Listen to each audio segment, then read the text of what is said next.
Good afternoon, St. Francis, and good afternoon, people of God. It is the 20th day of June, 2022. It is Monday. It is Monday of the 12th week of the year. This is an afternoon reflection because it is Juneteenth. And so happy Juneteenth to everyone. As a holiday, I was doing other things before I got to doing the reflection for today. So it's an afternoon reflection today. There's my car.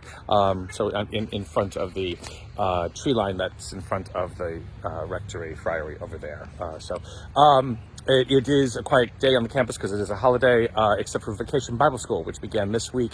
So Vacation Bible School runs all this week. Last week we had Mission Mercy, which is one of our social justice programs for children.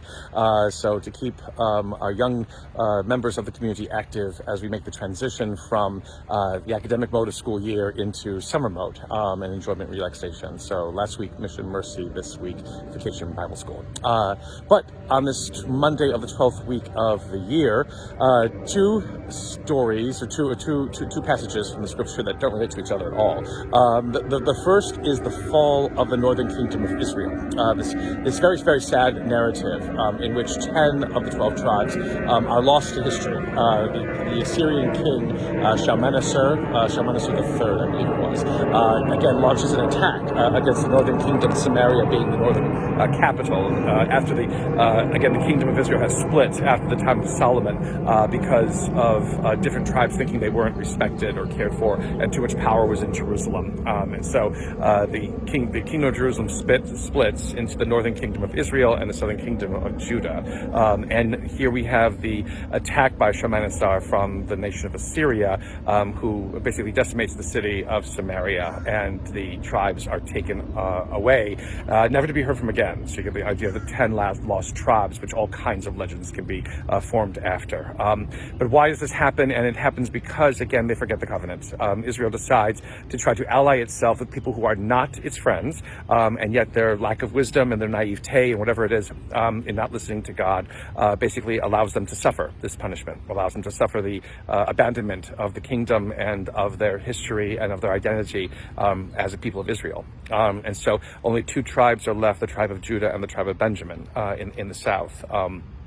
And they will be what Israel will consist of as it continues to evolve. But for the time being, Assyria now controls the northern part of Israel in this long and sad history of people who either listen to the Lord, either listen to God, either obey the covenants, or don't. And the more that they don't listen and don't obey, terrible things happen. Sadness happens to them. And so people saying hi to me.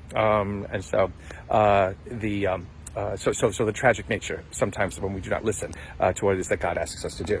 The gospel, though, is a little bit more personal in the sense that Jesus is telling people not to judge, and it's not, more people are passing by.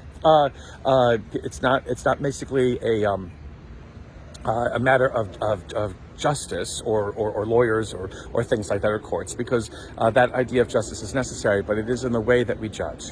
If judgment is not self-reflective, if we do not look at ourselves as we make these judgments to see what kind of people we are making these judgments, and if we are truly making them with justice in mind, then they are judgments that only seek to unravel our humanity, unravel our relationships, unravel who and what we can be and must be, especially as witnesses to God's love and God's peace in this world.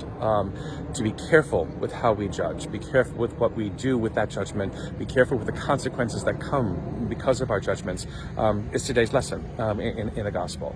Always remembering that judgment in itself, a judgment in the end, belongs to God, and God is the one who will decide ultimately of our faith, of our fate, of our purpose, of our identity, and of our destiny as creations of God in this world. And may the Lord give you his peace.